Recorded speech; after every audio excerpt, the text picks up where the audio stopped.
vamos entonces a retomar la historia de Abraham y en este caso vamos a considerar un episodio muy singular que se encuentra en el capítulo 14 del libro de Génesis. Génesis capítulo 14, versículo 17. Cuando volvía de la derrota de Quedaomer y de los reyes que con él estaban, salió el rey de Sodoma a recibirlo al valle de Sabe, que es el valle del rey. Entonces Melquisedec, rey de Salem y sacerdote del Dios Altísimo, sacó pan y vino y le bendijo, diciendo: Bendito sea Abraham del Dios Altísimo, creador de los cielos y de la tierra, y bendito sea el Dios Altísimo que entregó a los enemigos en tu mano y se los dio, y le dio a Abraham los diezmos de todo. Estos versículos que acabamos de leer nos presentan un personaje enigmático del Antiguo Testamento, y es este Melquisedec. ¿Quién es Melquisedec y qué significa su sola existencia? Bien, en primer lugar veremos que Melquisedec tenía la singularidad de ser sacerdote y rey. Esto de por sí no era novedoso. Muchos reyes de la antigüedad eran a la vez reyes y sacerdotes. Ocurría así, por ejemplo, entre los egipcios. Fue entonces un personaje singular. Dice Hebreos 7:3, sin padre, sin madre, sin genealogía, que ni tiene principio de días ni fin de vida, sino hecho semejante al Hijo de Dios, permanece sacerdote para siempre. Hebreos capítulo 7, versículo 3. Sin padre ni madre que se le conozcan, ni genealogía, dice Hebreos. Los sacerdotes del pueblo de Israel, por el contrario, tenían que demostrar su genealogía, debían pertenecer a la tribu de Leví, debían demostrar de quién eran hijos para poder ser considerados sacerdotes del pueblo. Su ministerio aparenta no tener principio ni fin, porque definitivamente es un personaje que aparece en el libro de Génesis y así como aparece, desaparece. ¿Cuándo comenzó su ministerio? No se sabe, ni cuándo terminó, tampoco. Por tanto, el autor de la epístola a los Hebreos dice: no se sabe cuándo comenzó ni cuándo terminó. No tiene principio ni tiene fin. El ministerio de los sacerdotes de Israel se limitaba a su vida. Según lo que dice la epístola a los Hebreos, al no saberse la muerte de Melquisedec, tampoco estaría limitado a la vida. También agrega Génesis capítulo 14, versículo 18, versículo que hemos leído recién, que Melquisedec era rey de Salem y sacerdote del Dios Altísimo. Rey y sacerdote. Insisto, en esto el pueblo de Israel no podía tener un rey y un sacerdote. Eran dos cargos completamente diferenciados. El que era rey no podía ser sacerdote y el que era sacerdote no podía ser rey. Así estaba estipulado por la ley. Por eso encontramos la situación de Usías, que fue un magnífico rey hasta que pretendió usurpar las actividades propias de un sacerdote. Dice: mas cuando ya era fuerte, su corazón se enalteció para su ruina, porque se rebeló contra Jehová su Dios, entrando en el templo de Jehová para quemar incienso en el altar del incienso. Segunda Crónicas 26, 16. Nos queda claro, entonces, los reyes de Israel no podían ejercer la función de sacerdote. Por esta razón, el autor de la epístola a los Hebreos va a comparar a Melquisedec con el Señor Jesucristo. Cristo, dice, será sacerdote, pero de la orden de Melquisedec. ¿Por qué? Porque significa que él será superior a los sacerdotes del pueblo de Israel y tendrá características en cuanto a esto distintas de las que tuvieron los sacerdotes del pueblo de Israel. Será semejante, dice Hebreos, a precisamente Melquisedec. Vamos a ver tres cosas. En primer lugar, Jesucristo el gran sacerdote. En segundo lugar, Jesucristo el sacerdote superior. Y en tercer lugar, Jesucristo el sacerdote irreemplazable. En primer lugar, Jesucristo un gran sacerdote. ¿Cuál era la función que ejercía un sacerdote? Bien, la Biblia nos enseña que ellos intercedían entre Dios y el pueblo. Porque todo sumo sacerdote, tomado de entre los hombres, es constituido a favor de los hombres en lo que a Dios se refiere, para que presente ofrendas y sacrificios por los pecados. Hebreos 5:1. Tomado entre los hombres, constituido a favor de los hombres para presentar ofrendas y sacrificios por los pecados. Estas eran las funciones de un sacerdote. Ahora, tomado entre los hombres, ¿qué significa? Que un sacerdote era un pecador como todos. Constituido a favor de los hombres, significa que el sacerdote se distinguía simplemente por un llamado en particular, un llamado a ejercer un ministerio completamente singular. Y por último, debía ofrecer sacrificios por todos. Pero esto, desde ya, lo incluye al propio sacerdote. Debía ofrecer sacrificios por sus propios pecados. Ahora, la tarea de los sacerdotes no se limitaba a ofrecer sacrificios. Hebreos capítulo 5, versículo 2, dice, para que se muestre paciente con los ignorantes y extraviados, puesto que él también está rodeado de debilidad. De modo que los sacerdotes ejercían una labor que podríamos calificar como pastoral. Es decir, ellos tenían que enseñar al pueblo las enseñanzas precisamente de la ley. Esto que tenemos acá, esa era la función que ellos tenían que desarrollar. La epístola a los Hebreos está descrita, o está escrita, mejor dicho, para describir la superioridad de Cristo sobre todas las instituciones del pueblo de Israel. En las Escrituras hallamos la deficiencia del sacerdocio de Israel. Y hay varias acusaciones. En primer lugar, podemos decir que los sacrificios eran insuficientes. Hebreos 10, 3 y 4 dice, pero en estos sacrificios cada año se hace memoria de los pecados, porque la sangre de los toros y de los machos cabríos no puede quitar el pecado. Es claro el texto.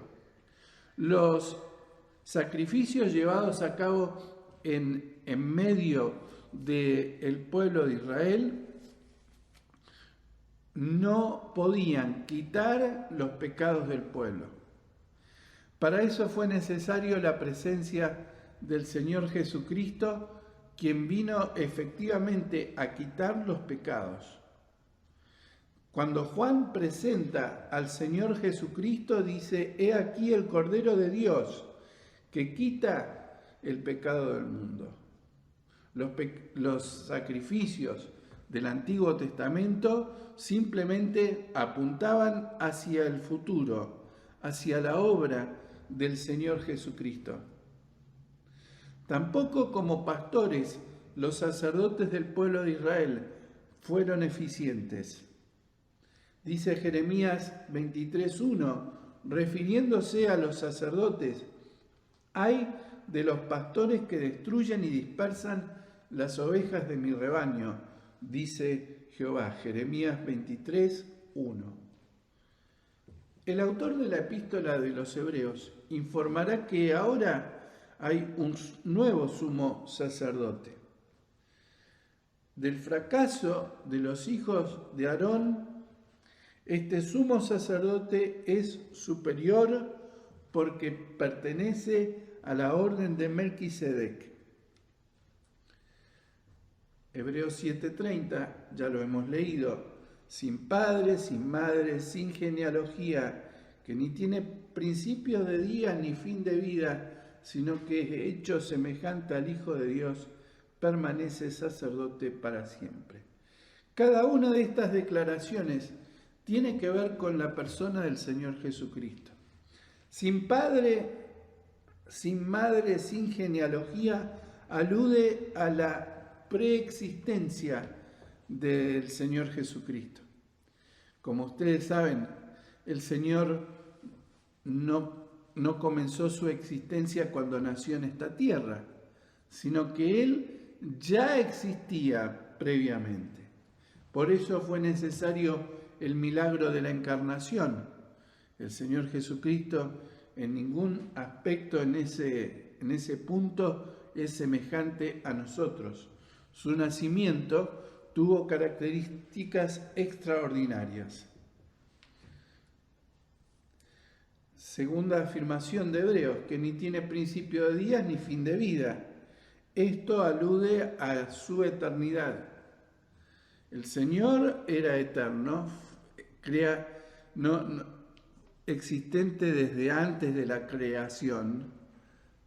No fue un ser creado como nosotros. Él existía en el principio Dios, dice las Escrituras. Y el Verbo era Dios, dice las Escrituras en Juan 1:1. Entonces Él preexistía, Él es eterno, pero tampoco tiene fin de días porque la muerte no pudo vencerlo. De modo que Él es eterno, insistimos en esto. Semejante al Hijo de Dios. ¿Qué quiere decir esto? Una alusión a la deidad del Señor Jesucristo. Una deidad que se manifestó en su capacidad para realizar milagros que nadie podría hacer. Pero el Señor no solamente realizó milagros, sino que se tomó atribuciones que únicamente a Dios le corresponden. Cuando bajaron a aquel hombre que era paralítico, recuerdan la historia, aquellos amigos que se tomaron el trabajo de llevarlo, de subirlo al techo, de correr el techo para poder bajar a aquel hombre, el Señor Jesucristo no solamente lo sanó, sino que le dijo: tus pecados te son perdonados. Solo Dios tiene autoridad para perdonar pecados. Permanece sacerdote para siempre, dice la última frase de Hebreos 7:30. Y significa que Cristo es el sumo sacerdote por excelencia, tema que ya vamos a desarrollar más específicamente.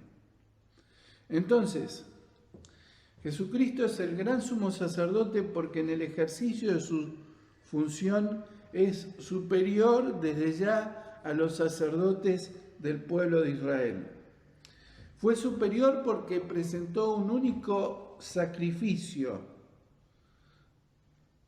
Dice Hebreos 7:27 que no tiene necesidad cada día, como aquellos sumos sacerdotes, de ofrecer primero sacrificios por sus propios pecados y luego por los del pueblo, porque esto lo hizo una vez para siempre, ofreciéndose a sí mismo. Hebreos 7:27. Pero además, según este texto, fíjense en la particularidad del Señor Jesucristo, que se unen en Él, en su persona, dos aspectos del sacrificio, dos participantes. Él es el sacerdote y a la vez es la víctima del sacrificio. ¿Por qué hizo esto? Porque Él es un pastor sin igual. Y el Dios de paz, que resucitó de los muertos al Señor Jesucristo, el gran pastor de las ovejas, por la sangre del pacto eterno, como lo denomina Hebreos capítulo 13, versículo 20, al Señor Jesús, el gran pastor de las ovejas. En nuestras congregaciones tenemos la costumbre de llamar ancianos a aquellos que ocupan el cargo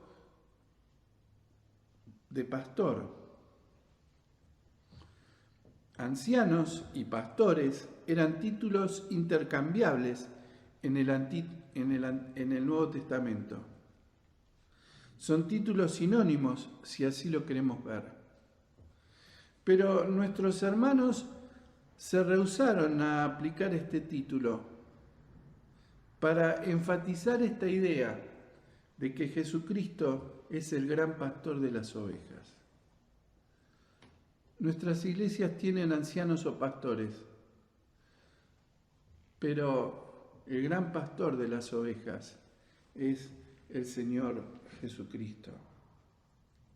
Entonces, en primer lugar, Jesucristo es el gran sumo sacerdote porque pertenece a la orden de Melquisedec. En segundo lugar, Jesucristo es un sacerdote superior. No solamente puede ser calificado como un sacerdote, sino que es superior a todos los sacerdotes del pueblo de Israel. Hay una hipótesis que el autor de la epístola a los Hebreos desea fundamentar, y es que Jesucristo es superior a todo lo que la ley prefigurada. ¿Por qué? Porque Él va a indicar que todos los acontecimientos y todas las instituciones propias de la ley mosaica no eran más que la sombra de lo que habría de venir, el Señor Jesucristo. Hebreos 10:1 dice, porque la ley teniendo la sombra de los bienes venideros, no la imagen misma de las cosas, nunca puede, por los mismos sacrificios que se ofrecen continuamente cada año, hacer perfectos a los que se acercan. Hebreos 10:1. Por ejemplo, si tuviéramos aquí un árbol y ese árbol diera sombra, pero de pronto quitáramos el árbol, ¿qué ocurriría con la sombra? La sombra desaparecería. ¿Qué es más importante? ¿La sombra o el árbol? Evidentemente, más importante es el árbol. Y los judíos habían perdido la perspectiva. Habían llegado a creer que esas instituciones, el templo, los sacerdotes, los sacrificios, eran más importantes que Jesucristo mismo. El autor de la epístola a los Hebreos escribe para demostrarle y decirle, muchachos, el Señor Jesucristo es mucho más grande que todo eso. Porque definitivamente todo eso, en realidad, lo que anunciaba era la venida del Señor Jesucristo. Para describir la superioridad de Cristo, el autor de la epístola a los Hebreos entonces se va a volver al ejemplo de Melquisedec. Dice Hebreos 7:4, considerad pues cuán grande era este, a quien aún Abraham, el patriarca, dio diezmos del botín. La figura de Abraham era la más honrada y destacada por los judíos. De eso no debería caber duda alguna. Según Abraham, Melquisedec era más grande que él mismo. Vamos a ver por qué. ¿Por qué Melquisedec era más grande que Abraham? En primer lugar, por la dignidad de los títulos que ostentaba. Dice, a quien asimismo dio a Abraham los diezmos de todo, cuyo nombre significa primeramente Rey de Justicia y también Rey de Salem, que esto es Rey de Paz, dice Hebreos 7:2. Fíjense, no solamente era un rey, sino que era un rey justo, sino que era el Rey de Salem. Salem era el nombre que recibía antiguamente la ciudad de Jerusalén, cuando todavía no era una ciudad tan importante. En segundo lugar, sus cualidades o atributos. Esto de que le entregara los diezmos es muy significativo. Rey de justicia es un atributo propio del Señor Jesucristo, ya que en 1 Juan 2:1 se nos dice, abogado tenemos para con el Padre a Jesucristo el justo. Además, Rey de paz, dice Isaías 9:6, porque un niño nos es nacido, hijo nos es dado, y el principado sobre su hombro, y se llamará ¿cómo? Príncipe de paz. Sus acciones, dice Hebreos 7:6, pero aquel cuya genealogía no es contada, tomó de Abraham diezmo y bendijo al que tenía las promesas, Hebreos 7:6. Al entregar sus diezmos, Abraham reconoció la autoridad de Melquisedec y además Melquisedec actuó como sacerdote cuando bendijo a Abraham. Entonces, el razonamiento del autor de la epístola a los Hebreos es el siguiente, para que lo tengamos claro. Abraham es mayor que el sacerdocio de Leví. ¿Por qué? Porque él es el padre de todos ellos.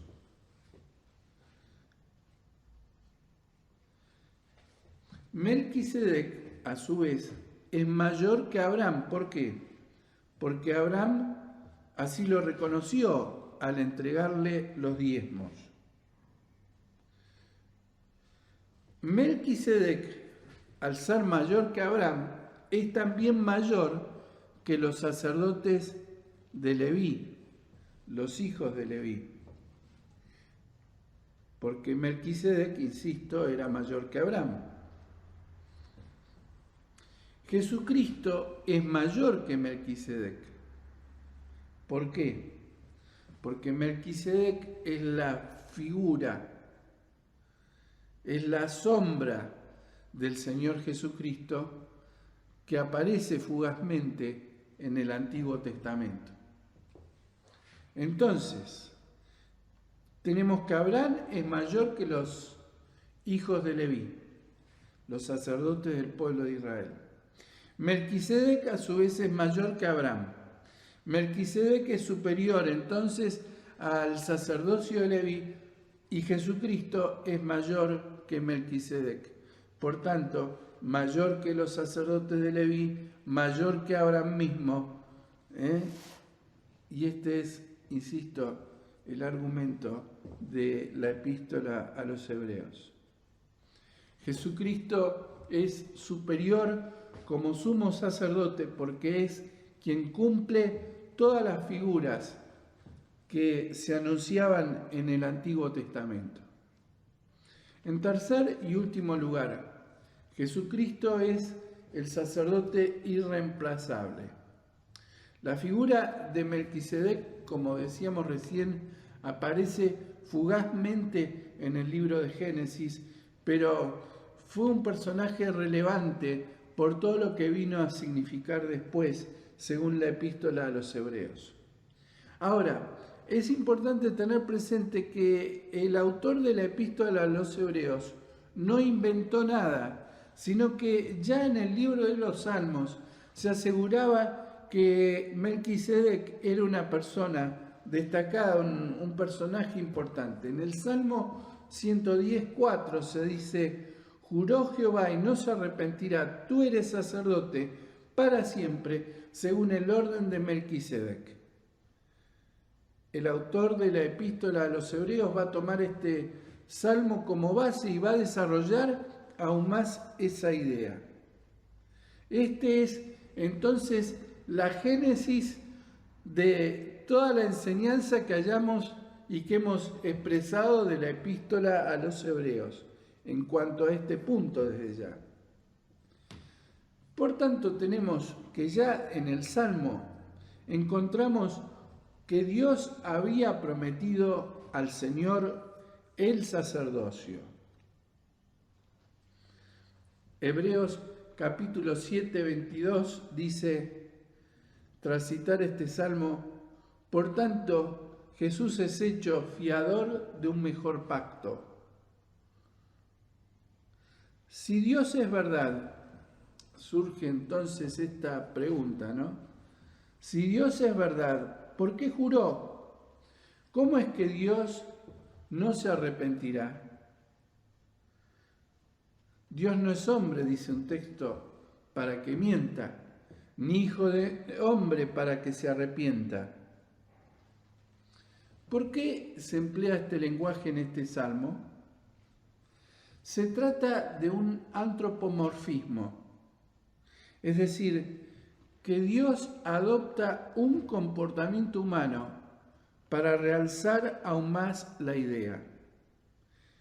Lo que nos quiere decir enfáticamente el Salmo es que nada impedirá que Jesucristo se presente en algún momento en la historia como el sumo sacerdote superior que Dios había prometido. Y esto finalmente ocurrió cuando el Señor estuvo en esta tierra y demostró que Él era el sacerdote por excelencia, aquel que había sido prometido por el Señor. Dios no necesita jurar ni se arrepiente de alguna de sus declaraciones. El Padre afirma que el Hijo será sacerdote para siempre, y esta es una verdad que el autor de la epístola a los Hebreos vino a indicar como cumplida en la persona del Señor. También su sacerdocio es irrevocable, ya que es para siempre. Los sacerdotes del pueblo de Israel debían ser reemplazados. ¿Cuándo? Cuando fallecían. Entonces, de esa manera se aseguraban la continuidad del sacerdocio. Por último, el sacerdocio de Cristo es la característica propia de su ministerio. ¿Por qué? Bien,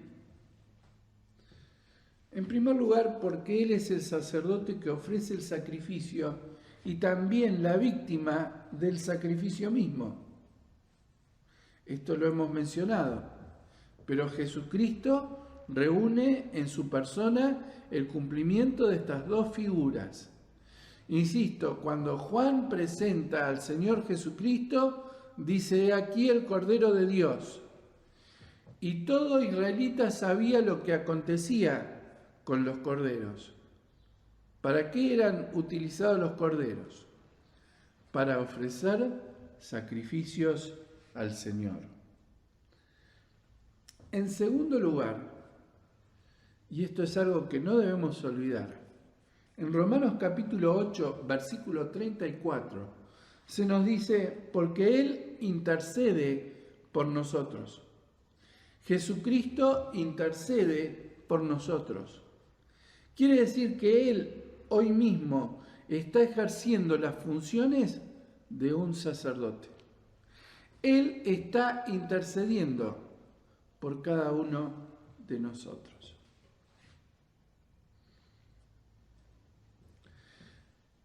Tenemos entonces que Él es el sacerdote por excelencia, porque Dios le había prometido ser sacerdote, porque su sacerdocio es irrevocable, es para siempre. Y tercero, porque la característica por excelencia del ministerio actual del Señor Jesucristo es que Él, como un sacerdote, está intercediendo en favor nuestro ante el Padre. Qué magnífico es pensar en esto. Ahora, el sacerdocio de Melquisedec, y esto lo hemos venido adelantando, es superior al sacerdocio de Leví. Esto significa entonces que el culto cristiano es superior al culto que se ofrecía en el Antiguo Testamento. Usted imagina de pronto acercarse a ese fabuloso templo y ver a los sacerdotes llevando a cabo cada una de las ceremonias que allí se desarrollaban. Ve también las cosas que había en ese sacerdocio, en ese templo. Debía ser algo impactante. Pero aún así, el ministerio que ejerce la Iglesia en el día de hoy es superior al que se ofrecía en el Antiguo Testamento. Por eso, la conclusión del autor de la epístola a los Hebreos es: si el sacerdocio de Melquisedec y el sacerdocio de Leví es una figura, es un anticipo de diversos aspectos de la obra del Señor Jesucristo. Cumplieron una función, mostrar algo de lo que el Señor Jesucristo está haciendo e hizo por cada uno de nosotros. Y esto es lo admirable de la enseñanza cristiana. Ahora vamos a ver rápidamente algunos contrastes entre los sacrificios de los sacerdotes y el sacrificio de Cristo. En cuanto a los sacerdotes y los sacrificios, los sacerdotes eran imperfectos. Y hay varios ejemplos en las Escrituras de sacerdotes imperfectos. Recordemos a Elí y sus hijos, sacerdotes imperfectos. Recordemos también que el Señor Jesús fue juzgado por el sumo sacerdote, nada menos, y los sacerdotes, de modo que eran imperfectos. Jesucristo, en cambio, es el sacerdote perfecto. En segundo lugar, los sacrificios ofrecidos por los sacerdotes cubrían el pecado, pero no lo podían quitar. Era como que Dios ponía un manto que ocultaba esos pecados. Y eso se iba acumulando hasta el momento en que llegó la cruz, cuando Dios tomó esos pecados que habían sido cubiertos en esos sacrificios y los cargó en la cruz de Cristo. ¿Por qué? Porque Él quitó definitivamente esos pecados. Todo el castigo que nuestro pecado merecía fue cargado en la cruz de Cristo. Y este es uno de los máximos misterios de la piedad. Asombrosamente grande es este misterio de cómo Cristo cargó con nuestros pecados, pero lo cierto es que lo hizo y que su sacrificio quita todo el pecado de aquel que en él cree.